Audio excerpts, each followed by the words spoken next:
성도님들 안녕하십니까? 오늘은 6월 16일 수요일입니다. 다 같이 사도신경으로 우리의 신앙을 고백합니다. 나는 전능하신 아버지 하나님, 천지의 창조주를 믿습니다. 나는 그의 유일하신 아들, 우리 주 예수 그리스도를 믿습니다. 그는 성령으로 잉태되어 동정녀 마리아에게서 나시고 본디오 빌라도에게 고난을 받아 십자가에 못 박혀 죽으시고 장사된 지 사흘 만에 죽은 자 가운데서 다시 살아나셨으며 하늘에 오르시어 전능하신 아버지 하나님 우편에 앉아 계시다가 거기로부터 살아있는 자와 죽은 자를 심판하러 오십니다.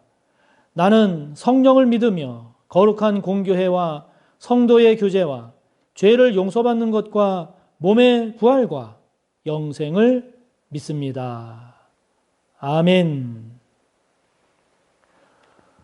오늘 우리가 함께 나눌 말씀은 신약 324쪽 골로새서 1장 15절에서 23절까지입니다.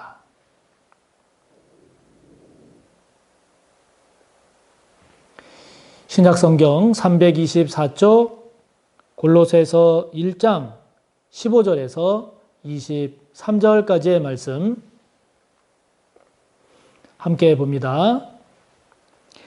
그는 보이지 아니하는 하나님의 형상이시요 모든 피조물보다 먼저 나신 이시니 만물이 그에게서 창조되되 하늘과 땅에서 보이는 것들과 보이지 않는 것들과 혹은 왕권들이나 주권들이나 통치자들이나 권세들이나 만물이 다 그로 말미암고 그를 위하여 창조되었고 또한 그가 만물보다 먼저 계시고 만물이 그 안에 함께 섰느니라. 그는 몸인 교회의 머리시라. 그가 근본이시요 죽은 자들 가운데서 먼저 나신 이시니 이는 친히 만물의 으뜸이 되려 하심이요 아버지께서는 모든 충만으로 예수 안에 거하게 하시고 그의 십자가의 피로 화평을 이루사 만물 곧 땅에 있는 것들이나 하늘에 있는 것들이 그로 말미암아 자기와 화목하게 되기를 기뻐하심이라. 전에 악한 행실로 멀리 떠나 마음으로 원수가 되었던 너희를 이제는 그의 육체의 죽음으로 말미암아 화목하게 하사 너희를 거룩하고 흠없고 책망할 것이 없는 자로 그 앞에 세우고자 하셨으니 만일 너희가 믿음에 거하고 터 위에 굳게 서서 너희 들은 바 복음의 소망에서 흔들리지 아니하면 그리하리라.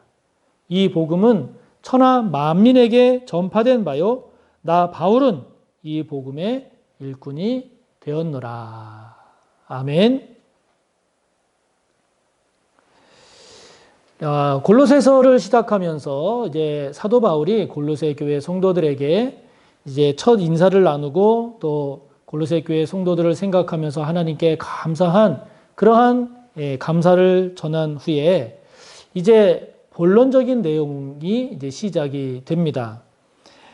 거짓 가르침, 철학으로도 성경에 골로새서에 나오기도 합니다만은 이런 잘못된 이런 가르침에 대한 공격에 대해서 이제 사도 바울이 바르게 잘 가르치고 이야기할 것들을 이제 하나하나 소개를 하고 있는데 그 중에 제일 먼저 사도 바울이 분명히 해야 할 것으로 이야기하고 있는 것이 무엇인가 하니 예수님은 어떤 분인가 라고 하는 겁니다. 예수 그리스도는 누구인가 라고 하는 것이죠. 예수님에 대해서 확실하게 제대로 깊이 있게 잘 아는 것이 그것이 이제 거짓된 가르침이나 또는 잘못된 유혹이나 이런 것들에서 우리를 지킬 뿐만 아니라 그것들을 물리치고 싸워 이길 수 있는 것이기 때문이죠. 자, 예수 그리스도 그분은 어떤 분인가? 오늘 사도 바울은 이렇게 이야기합니다. 15절에 보니까 그는 보이지 아니하는 하나님의 형상이시다. 이렇게 이야기합니다. 보이지 않는 하나님의 형상. 다른 말로 말하면 예수님은 하나님의 대리자다. 이런 거죠. 하나님은 눈에 보이지 않지만 아들은 보이는 하나님의 형상으로 우리에게 다가오셨다 하는 겁니다. 그래서 본질적으로는 동일하신 본질에 있어서는 같으신 하나님의 형상, 그분이 바로 아들 예수 그리스도시다라고 하는 것이죠. 이처럼 보이지 아니하는 하나님의 형상이신 예수님은 이제 창조주여서 세상과 만물의 근원이 되시고, 그리고 이 세상 만물을 유지하고 다스리시는 주권자가 되신다라고 하는 것을 오늘 본문에서 이야기하고 있습니다. 여러분, 사람은요, 아는 만큼 이해하게 되어 있습니다. 이해하고 깨달은 것만큼 누리게 되어 있습니다. 우리가 예수님을 어떤 분으로 어떻게 믿느냐에 따라서 우리의 신앙이 결정되는 것이죠. 그러므로 우리가 신앙생활을 잘 하기 위해서는, 바르게 하기 위해서는, 더욱 깊은 은혜의 자리로 나아가기 위해서는 예수님을 얼마나 깊이 많이 제대로 알고 있느냐가 좌우합니다. 예수님은 핵심적으로는 십자가를 지셔서 우리의 죄 문제를 해결해 주시고 부활하셨다라고 하는 그 핵심적인 내용을 가지고 계시지만, 그거 이외에도 예수님에 관한 내용들이 얼마나 많은지 모릅니다. 우리가 생각하는 것 이상으로 예수님은 크신 분이고, 높으신 분이고, 능하신 분이고, 지혜로우신 분이고, 무소부지하신 분이죠. 그 예수님을 우리가 어떻게 믿고 어떻게 깨닫느냐에 따라서 우리의 신앙이 결정됩니다. 그러므로 오늘 말씀을 묵상하면서 예수님에 관한 내용 하나하나를 묵상해 보면서, 나는 지금 예수님에 대해서 얼마큼 알고 있는가? 나는 지금 예수님에 대해서 얼마나 제대로 깨닫고 믿고 있는가? 예수님에 대한 이해와 믿음에 관한 저와 여러분의 상황, 모습을 다시 한번 살펴보면서 예수님을 더 제대로 알기를, 더 깊이 알기를, 더 풍성히 알기를, 더 확실히 알기를, 그래서 그 은혜를 누리고 그 믿음 위에 굳건히 서서 승리하는 저와 여러분이 되시기를 바랍니다. 그러면서 소개하는 예수님에 대한 또 중요한 내용은 무엇인가 하니 18절에 보니까 예수님은 머리시다 하는 겁니다. 교회에 있어서도 머리시고 이 모든 세상 만물의 으뜸이 되신다 하는 것이죠. 여러분, 교회의 머리 되시는 예수님, 이거를 우리가 생각을 해보면, 여러분 만약에 머리가 없다, 머리가 없이 그냥 몸이 존재한다 하면 그 몸이 어떻게 되겠습니까? 서로 분열할 겁니다. 분쟁할 것입니다. 무질서할 것입니다. 그리고 마침내 그 몸은 멸망하겠죠. 멸망할 것입니다. 그러나 머리가 있는 몸은 어떻게 되겠습니까? 머리가 있는 몸은 서로 다른 여러 지체들이 있어도 서로가 조화를 이룰 겁니다. 서로가 균형을 이룰 겁니다. 서로가 각자의 역할을 잘 감당함으로써 오히려 더 큰 시너지 효과를 일으킬 겁니다. 머리가 있으면 생명력이 넘쳐날 겁니다.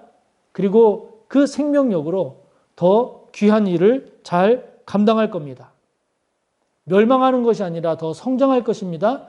더 성장해 가면서 더 성숙해질 것입니다. 이처럼 머리가 있는 것이 얼마나 중요한지 모릅니다. 그리고 그 머리가 무엇이냐가, 예수 그리스도냐 아니냐가 얼마나 중요한지 모릅니다. 그러므로 여러분, 이 예수님의 머리 되심은 교회에서만이 아니라 우리가 살아가는 모든 삶의 영역에서도 예수님이 머리가 되셔서, 그래서 그 예수님의 원리가 우리의 원리가 되고, 그 예수님의 지혜가 우리의 지혜가 되고, 그 예수님의 능력이 우리의 능력이 된다면, 여러분 이것이 귀하고 복된 그런 은혜로운 삶이 되지 않겠습니까? 교회만이 아니라 모든 삶의 영역에서 예수님이 중심이 되시고, 예수님이 원리가 되고, 예수님이 지혜가 되고, 예수님이 방향과 내용을 결정하는 저와 여러분의 삶이 되기를 바랍니다. 그래서 우리 서호교회가 예수님께서 우리 교회의 머리가 되고 계신지 한번 우리가 깊이 살피면서 우리 교회가 예수님이 머리가 되시는 그런 교회가 될 수 있도록 우리가 다시 한번 깊이 우리 자신을 돌아보고 그런 교회가 되도록 힘쓰고 노력합시다. 또 우리 각자의 믿음과 삶을 돌아볼 때 저와 여러분의 삶 가운데 예수님이 머리가 되셔야 하는데 예수님이 머리가 되지 못하고 있는 그러한 삶의 모습은 무엇인가를 잘 살펴봅시다. 예수님이 머리가 되지 아니하고 내 자신이나 또는 다른 무엇이 머리가 되고 있어서 그것이 내 삶을 좌지우지하고 있다라고 하면 복되지 않지요. 저와 여러분의 삶의 모습 가운데에서도 예수님이 머리가 되셔서 예수님이 중심이 돼서 예수님이 원리가 되고 예수님이 기준이 되고 예수님이 방향과 내용을 결정하는 그런 저와 여러분의 삶이 꼭 되시기를 바랍니다.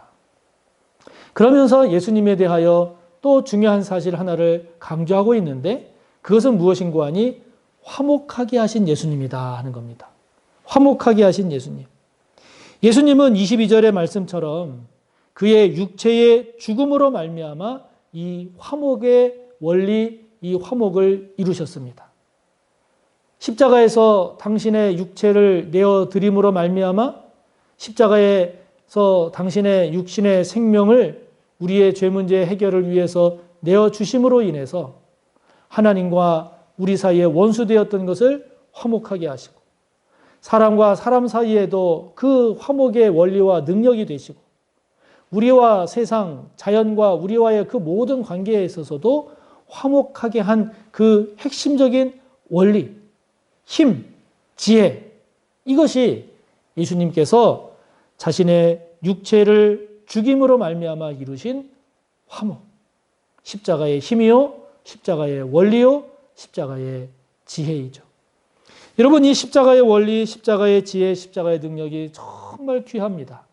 그런데 한 가지 좀 안타까운 것은 우리나라는 자식도 그렇고 여성도 그렇고 며느리도 그렇고 또 여러 사회적 약자들도 그렇고 이렇게 예로부터 억압당하고 부당한 대우를 받으면서 이렇게 살아왔다라고 여겨지는 그러한 사람들이 많아서 이러한 십자가를 통한 십자가 원리를 통한 화목과 십자가 원리를 통한 지혜와 승리, 영광 이런 이야기를 할 때 참 그거를 많이 부담스러워하거나 또는 부정적으로 여기거나 또는 거부하려고 하는 그런 성향들이 참 많이 있습니다.